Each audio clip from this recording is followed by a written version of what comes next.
సంవత్సరానికి ఒకసారి రాకెట్ల కొనవస్తానన్న. నా తోడ పుట్టిన అన్న ఉన్నాడని నీ రాకెట్ పట్టుకొని నీ ఇంటికి వద్దనే అన్న. ఓ అన్న నీ ఇంటికి వచ్చి నీ బంగారు చేతికి రాకెట్ కడుతునే అన్న. అన్న రాకెట్ కట్టినాక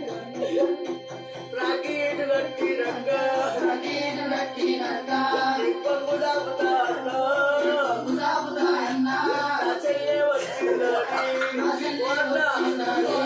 సీరలు పెట్టాకన్నా కట్ట బియ్యకే అన్న.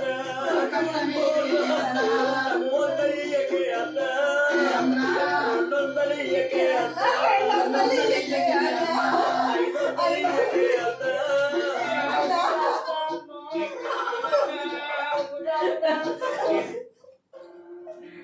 సంవత్సరానికి ఒకసారి నా తోడు ఇంటికి వద్దనే అన్న. ఇంటికి వచ్చి నీ బంగారు కడతనే అన్న. అన్న రాకెట్ కట్టిన రాకెట్ కట్టి